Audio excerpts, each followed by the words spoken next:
नगर निगम चुनाव में बीजेपी की हार हुई है। 4 नगर निगमों में से जो चुनाव हुए थे उनमें से 2 सीटों पर कांग्रेस की जीत हुई है, जबकि बीजेपी सिर्फ 1 सीट पर ही जीती है।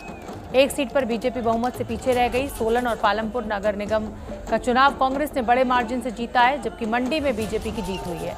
धर्मशाला में बीजेपी बहुमत से 1 सीट पीछे रह गई।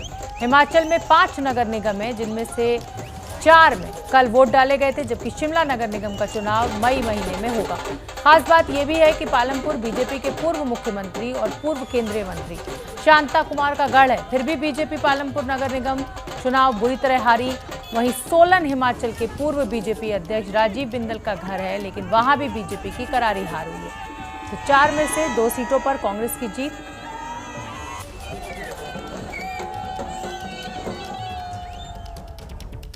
और चलिए अब आपको हिमाचल नगर निगम चुनाव के नतीजे दिखाते हैं।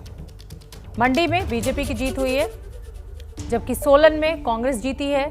धर्मशाला में बीजेपी बहुमत से 1 सीट पीछे रह गई, जबकि पालमपुर में कांग्रेस की जीत हुई है। अलग अलग निगमों की बात करें तो मंडी की 15 में से 11 सीटों पर बीजेपी, जबकि कांग्रेस 4 सीटों पर जीती है। सोलन की बात करें तो कुल 17 सीटों में से बीजेपी को 7 सीटें मिली हैं, जबकि कांग्रेस को 9। 1 सीट पर निर्दलीय उम्मीदवार जीता।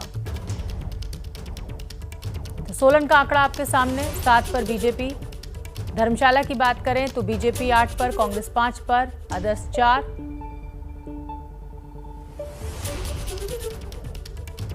पालमपुर की बात करें तो 15 सीटों में से बीजेपी को सिर्फ 2 सीटें गई हैं, कांग्रेस को 11 और अदर के खाते में 2 सीटें गई हैं। जगविंदर पटियाल हमारे सहयोगी ज्यादा जानकारी लिए हुए जुड़ रहे हैं। जगविंदर, जिस तरीके के नतीजे आ रहे हैं, देखिए उत्तरांचल में तो जिस मुसीबत से बीजेपी उभरी है, मुख्यमंत्री बदलना पड़ा, और अब यहां पर भी इसी तरीके की तस्वीर बीजेपी हारती हुई नजर आ रही है। देखिए, जयराम ठाकुर के लिए ये एक तरह से खतरे की घंटी है। अगर 4 कारपोरेशन के चुनाव हुए हैं और 4 में से सिर्फ आप 1 जीते, जयराम जो है मंडी से आते हैं और सिर्फ मंडी का ही चुनाव जीते हैं। पालमपुर, सोलन और जो हाल धर्मशाला में हुआ है, उसको देखते हुए ये लग रहा है कि पालमपुर में और सोलन में बड़ी जीत हुई है। और इन 4 में से 3 शोभना जो कारपोरेशन बनाई गई थी, निगम बनाए गए थे, वो जयराम ठाकुर ने ही बनाए हैं, वो नए हैं। मंडी भी उनमें नया है, सोलन भी नया है और पालमपुर भी नया है। और इन 3 नए निगमों को बनाने वाले ही वहां पर 2 जगह से हार गए। तीसरा, जहां तक धर्मशाला की बात करें तो वहां भी स्पष्ट बहुमत नहीं मिला है बीजेपी को। बेशक वो कांग्रेस को पीछे धकेलने में कामयाब हो गए हैं, लेकिन वहां पर अभी एक निर्दलीय का उनको सहयोग चाहिए, तभी उनका मेयर बनता है। तो इसके 2 मायने सीधे सीधे राजनीतिक तौर पर निकाले जा सकते हैं। नंबर 1, हिमाचल में लोग जयराम ठाकुर सरकार के कामकाज से उतने खुश नहीं है जितने होने चाहिए। और दूसरी बात यह है कि बीजेपी के बहुत सारे बड़े नेता जो हैं, वो भी मुझे लगता है कि जयराम ठाकुर को सपोर्ट नहीं कर रहे हैं। वरना पालमपुर, जहां से शांता कुमार आते हैं, या सोलन, जहां से राजीव बिंदल आते हैं, वो दोनों कारपोरेशन इस तरह से बड़े मार्जिन से नहीं हारनी चाहिए थी बीजेपी को। तो लिहाजा ये मंथन करना पड़ेगा बीजेपी को कि आखिरकार जयराम ठाकुर को वो कौन से काम करने पड़ेंगे जिससे लोग खुश हों और जो उनके बड़े नेता हैं वो नाराज ना हो। दूसरी बात, जो मई में शिमला का एकमात्र निगम बचा है जहां पर बीजेपी का मेयर है, उसके मई में चुनाव होने हैं। अगर जयराम ठाकुर वो चुनाव नहीं जीत पाते हैं तो जाहिर सी बात है कि आला कमांड का प्रेशर उन पर बढ़ जाएगा। बिल्कुल, मैं आपसे ये भी समझना चाहूँगी जगविंदर कि जिस तरीके से जो नतीजे आ रहे हैं, हालांकि हो सकता है कि जयराम ठाकुर के लिए खतरे की घंटी हो, लेकिन ज़मीन पर क्या काम नहीं कर पा रहे हैं जयराम ठाकुर, या वो संदेश लोगों तक नहीं पहुंचा पा रहे हैं कि वो एक अच्छे मुख्यमंत्री हैं और उनके लिए सोचते हैं? क्या वजह आप देख रहे हैं ज़मीन पर?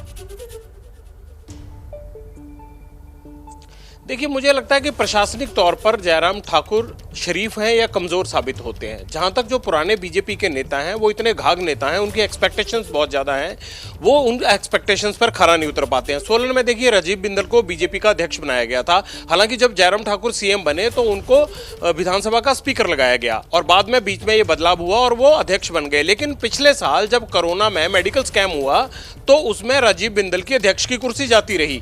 सो उसको देखते हुए मुझे लगता है कि बिंदल ने उतना सहयोग नहीं किया होगा सोलन में। दूसरा, जहां तक शांता कुमार है, शांता कुमार बहुत बड़े कद के नेता हैं वहां पर। अगर पालमपुर हारते हैं तो वो जयराम की अकेले हार नहीं है, एक तरह से शांता कुमार की भी हार है। तो हो सकता है कि शांता कुमार भी ये दर्शाने की कोशिश करें कि क्योंकि पालमपुर के लोगों से जुड़े हुए मसले हल नहीं कर पा रही है सरकार, या उनके काम नहीं हो पा रहे हैं, या राजनीतिक तौर पर उतना ध्यान नहीं दिया जा रहा है पालमपुर की तरफ, इसलिए वहां पर बीजेपी की स्थिति अच्छी नहीं है। लेकिन कुल मिला के मुझे ये लगता है कि जयराम ठाकुर को अपने काम में तेजी लानी पड़ेगी, सरकार को काम करने पड़ेंगे, और दूसरी बात, नाराज नेताओं को मनाना पड़ेगा, वरना आगे की जो राजनीति है बीजेपी के लिए हिमाचल में वो बहुत सुखद नजर नहीं आ रही है। बहुत बहुत धन्यवाद जगविंदर पटियाल इस पूरी जानकारी के लिए।